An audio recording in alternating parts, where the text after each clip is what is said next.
Alam niyo ba mga ka-RSP, ayon sa pag-aaral, tinatayang malaking populasyon ng kababaihan sa buong mundo ang nakakaranas ng pelvic inflammatory disease o PID. Taon-taon, ayon sa World Health Organization, isa ito sa pangunahing sanhi ng infertility o pagkabaog sa mga kababaihan sa reproductive age. Pero ang mas nakakabahala, may mga pagkakataon na walang sintomas ito sa simula. At ngayong araw nga, May bibigyang linaw natin yan ang mahalagang tanong tungkol sa pelvic inflammatory disease. Kasama si Dr. Ferdis Galbo, isang OB-GYN. Good morning po, Doc. Good morning, good morning, good morning. Magandang umaga, may buntag po sa lahat ng RSVP. Good morning and thank you for inviting me here. Welcome po, Doc. I love your energy today, this morning. No, this is Meiji together with Bien, Doc. So, alright, Doc, ano po ba talaga ang pelvic inflammatory disease o PID? So, ang PID or pelvic inflammatory disease is infection po, bacterial infection po sa reproductive organs ng babae na cause po ng STI or sexually transmitted infections. Ito po ay nakapabahala kaya kailangan nating pag-usapan this morning po. Opo. Doc, nabanggit nyo nga po no, na posibleng makuha ito sa sexually transmitted disease o pakikipagtalik. Doc, kapag hindi po ito naagapan, ano po yung mga posibleng komplikasyon ng sakit na ito, Doc? Yes, ang problem nito as mentioned, ang nakakause is sexually transmitted infection. Sometimes kasi yung presenting symptoms nila is non-specific, meaning sometimes walang naramdaman ang babae, pero usually the most common presenting symptoms is yung vaginal discharge or pain. Okay, yung discharge po, unusual discharge na parang sometimes mabaho or sometimes makate or sometimes yung different colors, may green, yellow, ganun po. At saka po, ng cause ng pain po sa reproductive organs ng babae, sa puson, sa mattress na area. Yun po ang problema nito. Doc, nabanggit nyo nga po no, yung sintomas ng PID. Paano naman po kung wala pong nararamdaman na sintomas? Delikado pa rin po ba ito? Yes, delikado, may tinatawag kasi tayong subclinical infection. So as mentioned, sometimes non-specific or vague po yung presenting symptoms ng PID. Kaya nga ang problema nito is nakakause pa rin siya ng sometimes malalang problema kasi yung inflammation niya, inflammatory reaction, makakause po, nagdidikit po yung tubo, yung ovaryo ng reproductive organs. Kaya nga may cause, tinatawag tayong obstruction. So itong obstruction po makakause po yung tinatawag nating ectopic pregnancy kasi hindi po maka-flow ng maayos yung mga yung sperms at saka yung egg, yung fertilization po, kaya nakakause ng yung ectopic pregnancy or sometimes yung grabbing infection sa mattress na makakause po ng sepsis. Ang problema po kasi ng sepsis is yung tinatawag nating kumalat na po sa dugo ng pasyente. Kaya kailangan natin na maagapan kaagad, mabigyan ng lunas. Unang lunas niyan is usually antibiotics po. Okay? May classifications kami niyan, pwedeng oral antibiotics or kung kailangan ng may mga tinatawag natin makita sa ultrasound na mga abscess formation or tubo-ovarian abscess na kailangan po i-admit, i-IV po yung antibiotics. Pang problema nito is that we have what we call clinical signs symptoms to assess kung mag-respond pa.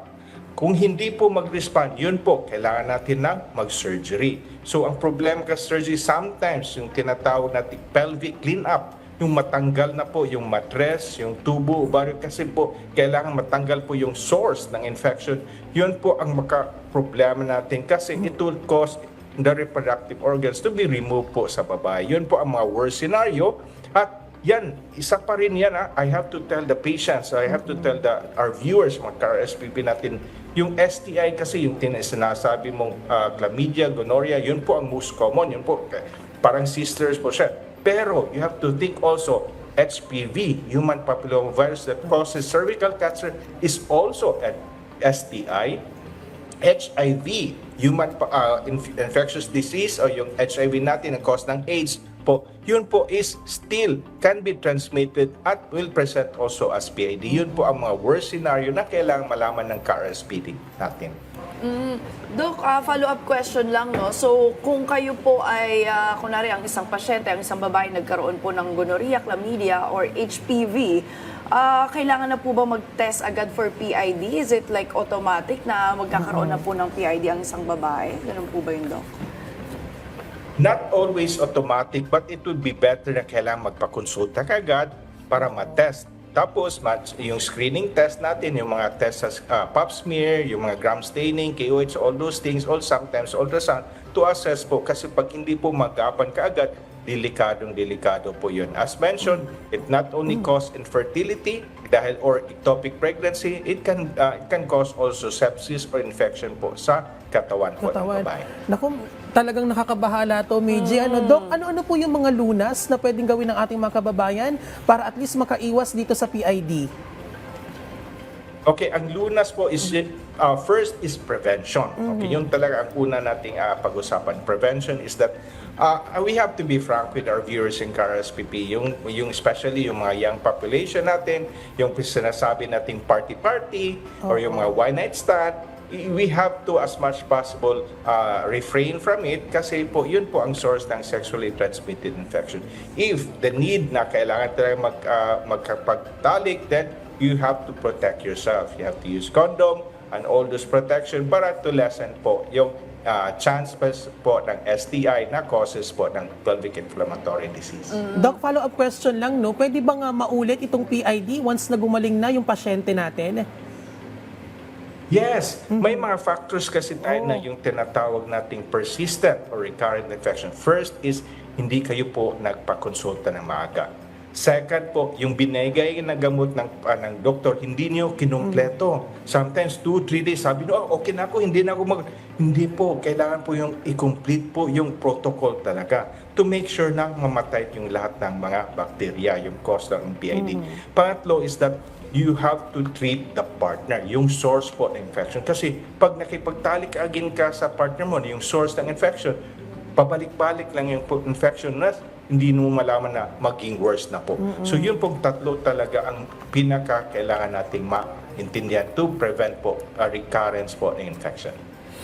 Alright. Ayan, Doc, mga kababaihan, nabanggit nga ni Doc yung mga paano natin maiiwasan Yes. and of course, magpakonsulta agad. So once again, maraming salamat po, Doc, for joining us this morning. Thank you po.